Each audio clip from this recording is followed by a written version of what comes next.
Welcome back to my YouTube channel learn with me exam में आपका स्वागत है। हम आशा करते हैं कि आप स्वस्थ और मस्त होंगे।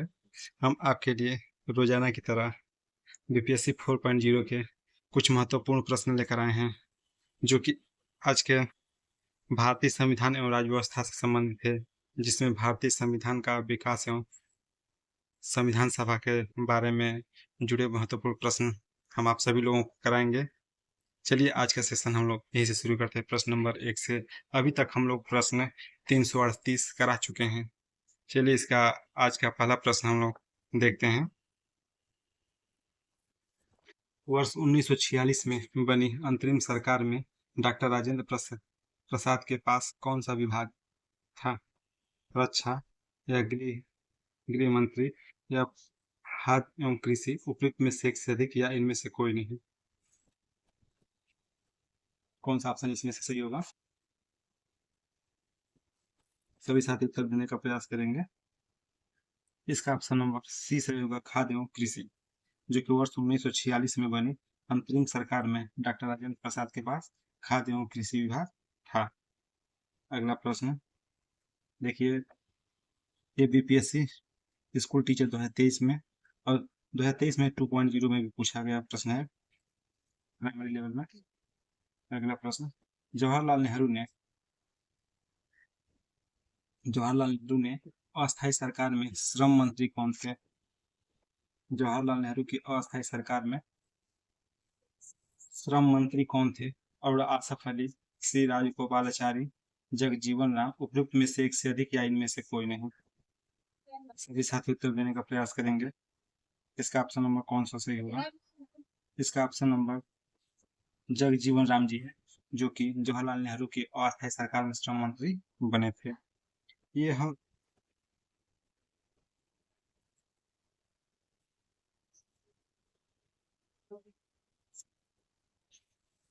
यह दो सितंबर 1900 2 सितंबर 1946 को जवाहरलाल नेहरू के नेतृत्व में गठित किया गया था अंतरिम, मतलब कि अस्थायी सरकार, जो कि जगजीवन राम जी को मंत्री बनाया गया था। कौन से मंत्री? श्रम मंत्री। अगला प्रश्न देखिए, बीपीएससी में पूछा गया प्रश्न है। अगला प्रश्न, केवल संविधान सभा के सदस्यों के चुनाव में भाग लेने वाले भारत की वयस्क आबादी के मतदाताओं का प्रभावी प्रतिशत क्या था? इसमें से चुनाव से संबंधित प्रश्न पूछा है, जो कि कितने परसेंट भारत में वयस्क हैं जो मतदाताओं में मतलब वोट दे सकें? 10 से 15%, 20 से 25 या 30 से 35? उपयुक्त में से एक से अधिक या इनमें से कोई? कौन सा ऑप्शन इसका सही होगा? इसका ऑप्शन नंबर ए सही होगा, 10 से 15%, जो कि भारतीय संविधान सभा के सदस्यों के चुनाव में भाग लेने वाले भारत की वयस्क आबादी का प्रतिशत है। अगला प्रश्न, हिंदी संघ की आधिकारिक भाषा होगी का निर्णय संविधान सभा की किस समिति ने सितंबर 1949 में किया? हिंदी संघ की आधिकारिक भाषा होगी का निर्णय संविधान सभा की किस समिति ने 1949 में लिया था? सभी साथ उत्तर देने का प्रयास करेंगे। इसमें से कौन सी समिति थी जो कि 1949 में हिंदी को आधिकारिक भाषा के रूप में स्वीकार करने के लिए किया गया था? सभी साथी उत्तर देने का प्रयास करेंगे। इसका ऑप्शन नंबर कौन सा सही होगा?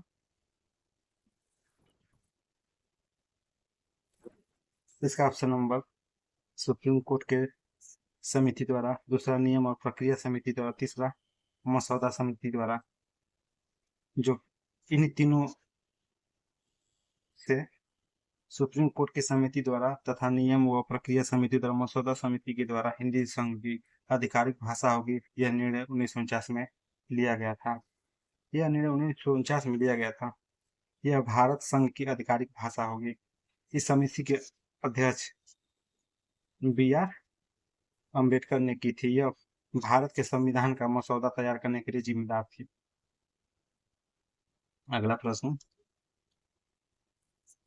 ये भारतीय संविधान के स्रोत, क्षेत्र, अनुच्छेद, अनुसूची एवं नगरीकरण से संबंधित प्रश्न है।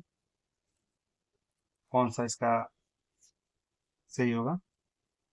भारतवर्ष में संघवाद के संदर्भ में निम्नलिखित में से कौन सा कथन सत्य है?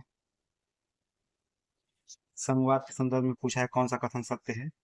एक अर्धसंघीय राज्य देश के अंतर्गत भारतीय संघवाद का परिणाम।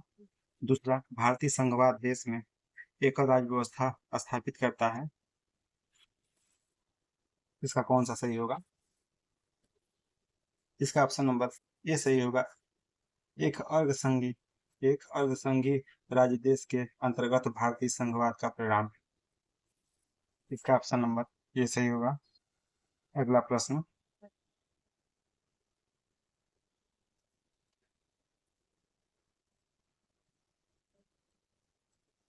संविधान भारतीय संविधान के किस अनुच्छेद द्वारा अस्पृश्यता को समाप्त किया गया था? 14 या 15 या 17, उपयुक्त में से एक से अधिक या इनमें से कोई नहीं।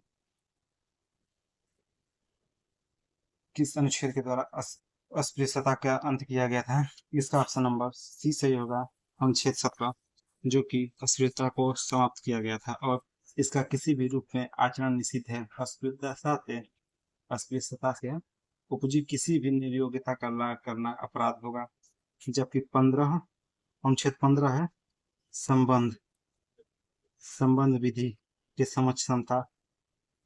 15 14 हो गया संबंध विधि समता और 15 हो गया जाति धर्म के आधार पर लिंग अथवा स्थान के आधार पर किसी से भेदभाव नहीं किया जाएगा। चलिए, इसका ऑप्शन नंबर सी था।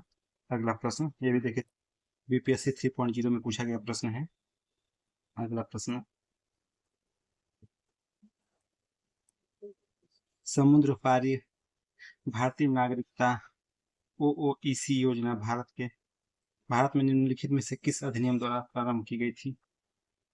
नागरिकता संशोधन अधिनियम 2003, नागरिकता अधिनियम 1955 या फिर नागरिकता संशोधन अधिनियम 2019।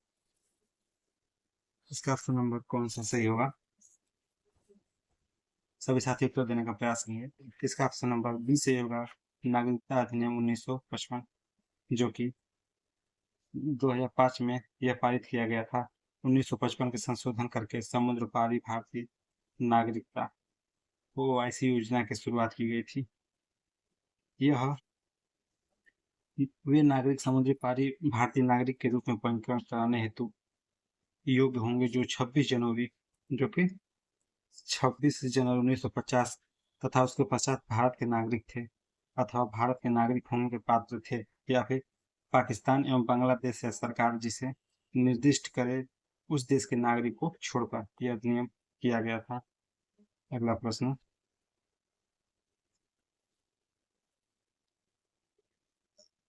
भारतवर्ष के संविधान की प्रस्तावना में बंधुत्व निम्नलिखित में से मुख्यतः किसे आश्वासित करता है? व्यक्ति की गरिमा, देश की एकता एवं अखंडता, नागरिकों के न्याय, उनकी स्वतंत्रता एवं समानता। बंधुत्व निम्नलिखित में से किसे आश्वासित करता है? कौन सा ऑप्शन इसमें से सही होगा? इसका ऑप्शन नंबर कौन सा सही होगा? इसका ऑप्शन नंबर तीनों सही होगा।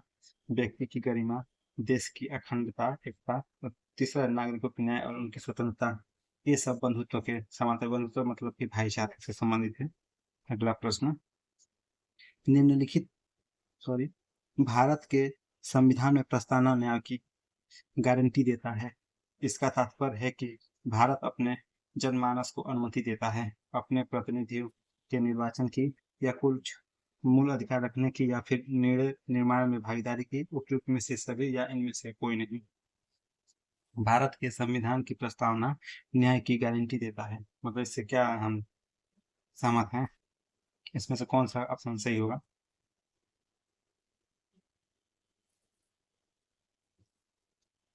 इसका ऑप्शन नंबर बी सही होगा। कुछ मूल अधिकार रखने में प्रस्तावना संविधान का परिचय देता है और राष्ट्र की आकांक्षाओं और मूल्यों को दर्शाती है।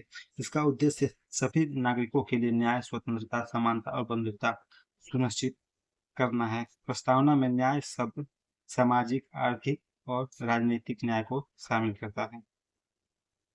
अगला प्रश्न, भारत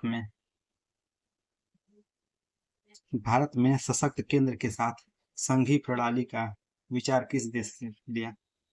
संघीय प्रणाली का विचार किस देश से लिया? सभी साथी इसका उत्तर बहुत ही आसानी से दे देंगे, क्योंकि हमेशा किसी न किसी प्रश्न में ये आता रहता है। इसका ऑप्शन नंबर ए सही होगा, कनाडा, जो कि संघीय प्रणाली से संबंधित है। भारतीय संविधान ने कनाडा के संविधान से संघीय प्रशासन प्रणाली का विचार अपनाया है, जिसमें संघीय शासन प्रणाली वह है जिसमें केंद्र सरकार के पास राज्य सरकार की तुलना में अधिक शक्ति होती है। इसलिए इसका ऑप्शन नंबर ए सही होगा। अगला प्रश्न, भारत के संविधान का अनुच्छेद 1 मतलब अनुच्छेद 1 देश को किस रूप में बनाता है? एक गणराज्य, संघ या एक स्वतंत्र राष्ट्र, उपरोक्त में से एक से अधिक या इनमें से कोई नहीं। अनुच्छेद 1 देश को किस रूप में बनाता है? इसका ऑप्शन नंबर बी से होगा, संघ, जो कि भारतीय संविधान का अनुच्छेद 1 भारत के नाम और क्षेत्र को परिभाषित करता है। संविधान के अनुच्छेद 1 में कहा गया है कि इंडिया अर्थात भारत, मतलब कि यही लिखा है संविधान में, इंडिया अर्थात भारत राज्यों का संघ होगा। क्या है इसका? राज्यों का संघ, मतलब कि यही ऑप्शन यही पूछा है कि अनुच्छेद 1 किस रूप से बनाता है, मतलब कि संघ के रूप में। अगला प्रश्न, ये प्रश्न, मूल अधिकार, राज्य के नीति निर्देशक तत्व, मूल कर्तव्य, ये सब उससे प्रश्न से संबंधित।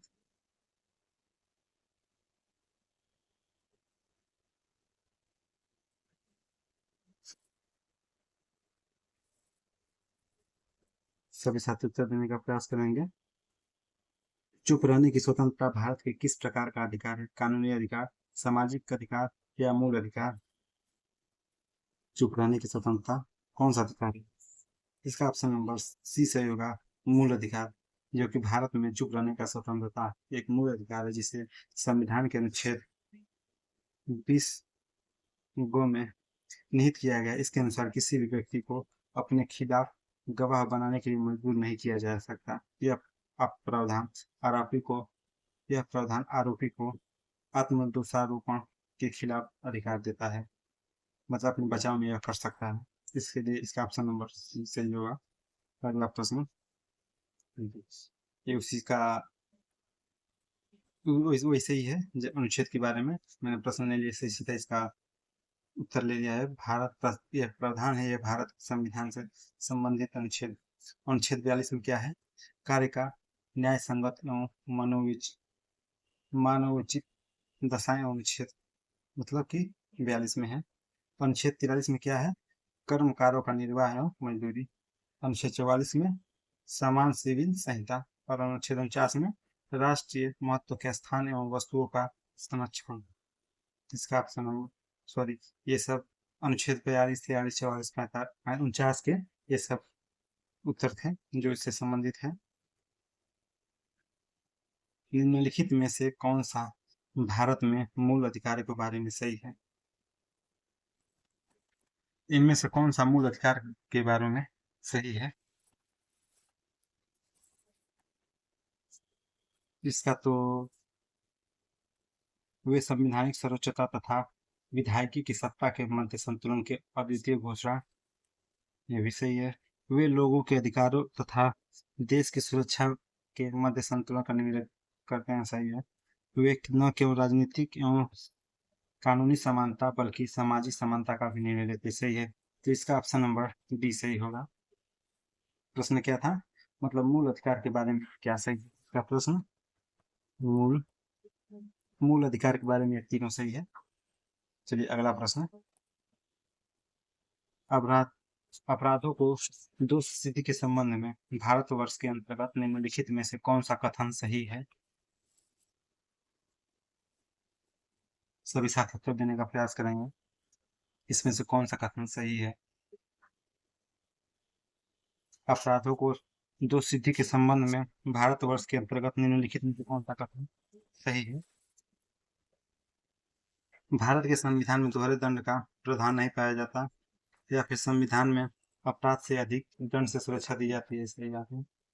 देश में उसी अपराध के लिए एक सरकारी कर्मचारी के विरुद्ध न्यायिक एवं सहभागी विभागीय कार्रवाई की जा सकती है, या फिर उनमें से कोई नहीं, या फिर एक से अधिक। इसका ऑप्शन नंबर डी सही होगा, एक से अधिक। अगला प्रश्न, निम्नलिखित में से कौन सा भारत के संविधान के अंतर्गत मूल कर्तव्य है? देश की अखंडता, एकता एवं अखंडता को कायम रखना, या फिर प्राकृतिक पर्यावरण को सुनिश्चित करना, या फिर अपने बच्चे को शैक्षिक अवसर प्रदान करना, या अपने बच्चे को शैक्षिक अवसर प्रदान करना, या इनमें से एक से अधिक, या इनमें से कोई नहीं। इसका ऑप्शन नंबर कौन सा सही होगा? इसका ऑप्शन नंबर डी सही होगा, जो कि भारतीय संविधान के अंतर्गत मूल कर्तव्य है। ऑप्शन नंबर डी, अपने बच्चे को शैक्षणिक अवसर प्रदान करना।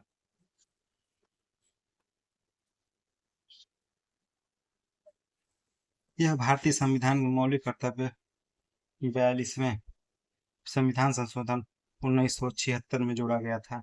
इस संविधान में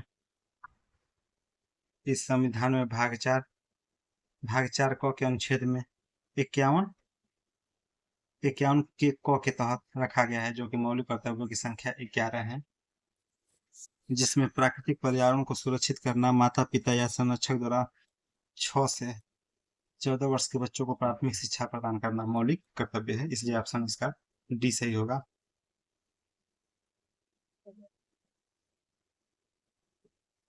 देखिए, सी और डी में एक ही प्रश्न दोनों में दे दिया है उत्तर, तो इसका दोनों उत्तर सही होगा। अगला प्रश्न, भारत में प्रेस स्वतंत्रता लोगों को प्राप्त है क्योंकि? कौन सा इसका उत्तर सही होगा? भारत में प्रेस स्वतंत्रता लोगों को प्राप्त है क्योंकि यह संसद की विधि के तहत लोगों के लिए उपलब्ध है, या फिर यह भारत के संविधान में विशेष रूप से प्रदत्त है, या फिर यह विचार अभिव्यक्ति की स्वतंत्रता के अधिकार में निहित है। इसका ऑप्शन नंबर कौन सा सही होगा? भारत में प्रेस स्वतंत्रता लोगों को प्राप्त है क्योंकि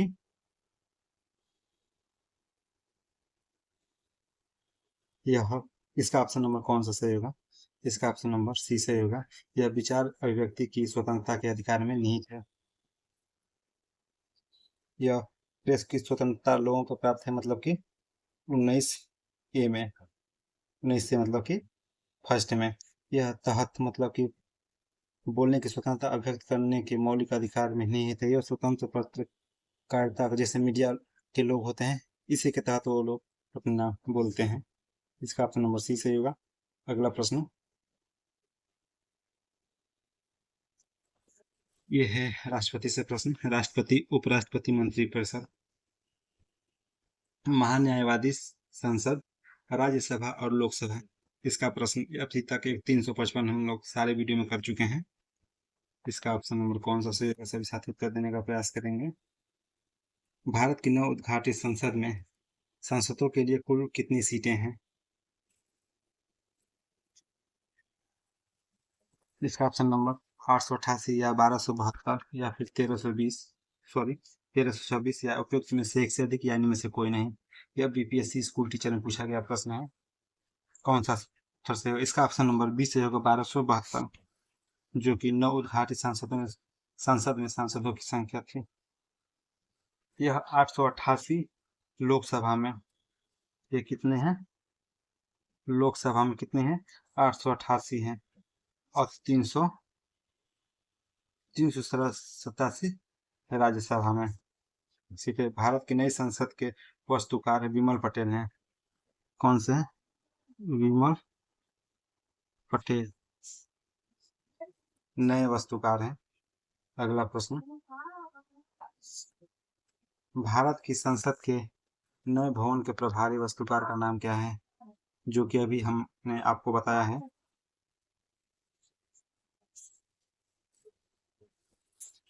कौन सा इसका उत्तर सही होगा? विमल पटेल अभी आप लोगों को बताया इनका पूरा नाम।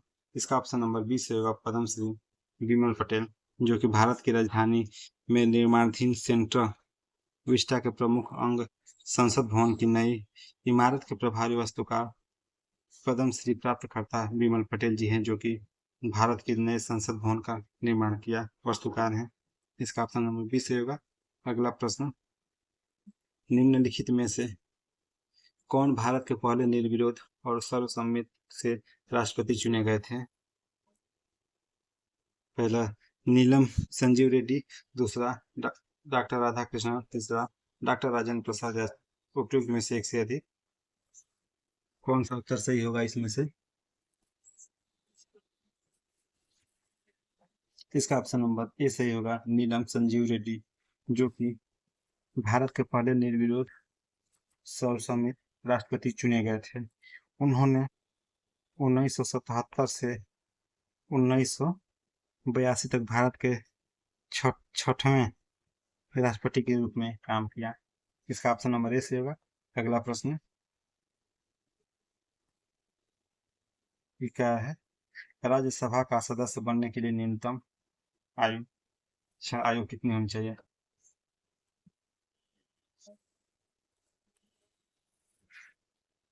लिख देते हैं क्वेश्चन नंबर आपको।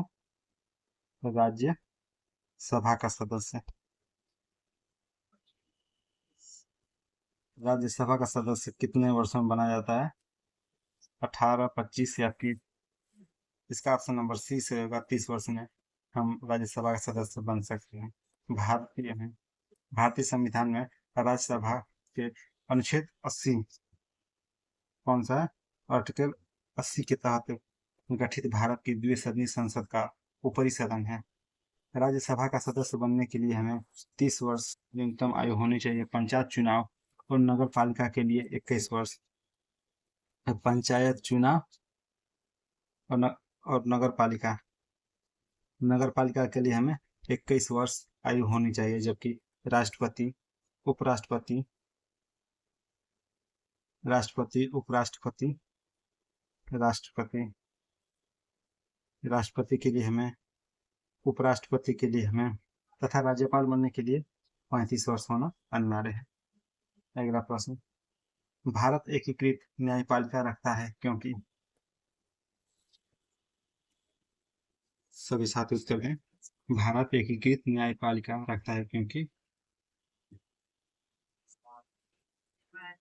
भारत में एक मौलिक विधि तथा सर्वोच्च स्तर पर सर्वोच्च न्यायालय और उसके नीचे उच्च न्यायालयों के साथ न्याय पाया जाता है, या फिर उच्च न्यायालयों के न्यायाधीश राष्ट्रपति द्वारा नियुक्त किए जाते हैं, या फिर उच्च न्यायालय केंद्रीय शासन के एक उपभाषा के रूप में गठित किए गए हैं। उपयुक्त में से सभी या इनमें से कोई नहीं। इसका ऑप्शन नंबर कौन सा सही होगा? इसका ऑप्शन नंबर डी सही होगा, उपयुक्त में से एक से अधिक। सभी साथ उत्तर एक बार देख लें। चलिए अगला प्रश्न, निम्न मौलिक अधिकारों को लागू करने के लिए न्यायालय निम्नलिखित में से किसे जारी कर सकता है? मौलिक अधिकारों को लागू करने के लिए न्यायालय निम्नलिखित में से किसे जारी कर सकता है? डिक्री, रीट, अध्यादेश, उपयुक्त में से एक से अधिक या इनमें से कोई नहीं। इसका कौन सा सही होगा ऑप्शन? इसका ऑप्शन नंबर बी सही होगा, रीट।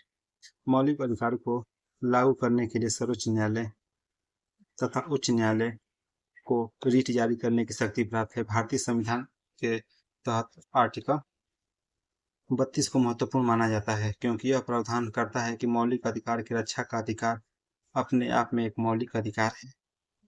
अगला प्रश्न, भारत में निम्नलिखित में से कानून के शून्यता के कानून से पहलू पाए जाते हैं? पहला, न्यायपालिका कार्यकारी आदेश या विधायी उपाय को आंशिक या पूर्ण रूप से शून्य घोषित कर सकती है, या फिर एक अधिनियम को आंशिक या पूर्ण रूप से शून्य घोषित किया जा सकता है, या फिर एक शून्य अधिनियम को राज्य द्वारा संवैधानिक संशोधन के माध्यम से पुनर्जीवित किया जा सकता है। इसका ऑप्शन नंबर कौन सा सही होगा?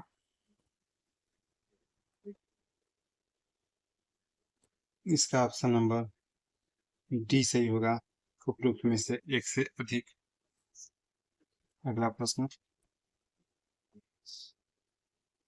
निम्नलिखित में से भारत में जिला नियोजन समितियों का मुख्य उद्देश्य कौन सा है? पंचायतों और नगर पालिकाओं की योजनाओं को एकीकृत करना, या फिर जनपद की प्रारूपीय योजना तैयार करना, या फिर पंचायतों के मध्य एकीकृत दृष्टिकोण विकसित करना है, उपयुक्त में से एक से अधिक। इसका ऑप्शन नंबर कौन सा सही होगा?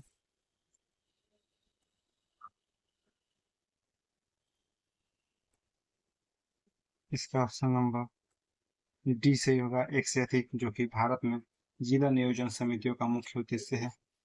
ऑप्शन नंबर डी सही होगा। अगला प्रश्न, भारत की केंद्रीय सरकार का पंचायती राज मंत्रालय निम्नलिखित में से किस वर्ष निर्मित हुआ था? 2003, 2002 या 3 में, या 4 में, या 5, 2005 या 6 में? क्या उपयुक्त में से एक से अधिक? केंद्रीय सरकार का पंचायती राज मंत्रालय गठन हुआ था 2004 में, जो कि पंचायती राज संस्थान भारत में ग्रामीण संस्थान स्वशासन की एक प्रणाली है, जो कि स्थानीय स्वशासन का अर्थ है। इसलिए ऑप्शन नंबर बी सही होगा। अगला प्रश्न, ये सब जितने हम प्रश्न आप सभी साथियों को करा रहे हैं, ये प्रीवियस ईयर के पूछे गए प्रश्न हैं। 73वें और 74वें संविधान संशोधन के लागू होने पर भारत के प्रधानमंत्री कौन थे? पीवी नरसिम्हा राव, एच डी देवगौड़ा, चंद्रशेखर सिंह, या फिर उपयुक्त में से एक से अधिक? 73वां और 74वां संविधान संशोधन जब लागू हुआ तो उसमें प्रधानमंत्री कौन थे? उस समय थे पीवी नरसिम्हा राव। उन्हीं के समय यह संशोधन लागू हुआ था। 1992 में पंचायतों को पंचायती स्थानीय सरकार का स्थापना से संबंधित है यह, जबकि 74वां नगर पालिका, सॉरी, 1992 में नगर पालिका और शहरी स्थानीय स्वशासन की स्थापना से संबंधित है। 1 जून 1993 को लागू किया गया था। अगला प्रश्न, वहां भी जाते हैं। आज का प्रश्न हम लोग का ये समाप्त हुआ। काफी दिन से हम वीडियो यूट्यूब पे नहीं डाल रहे थे, तबीयत खराब होने की वजह से। आई होप आपको ये वीडियो पसंद आया होगा। आप अपने दोस्तों को जरूर शेयर करें ताकि वो भी अपना पढ़ाई जारी रख सकें। सब्सक्राइब और लाइक कमेंट करना ना भूलें। तब तक के लिए हमारे चैनल पर बने रहिए। धन्यवाद।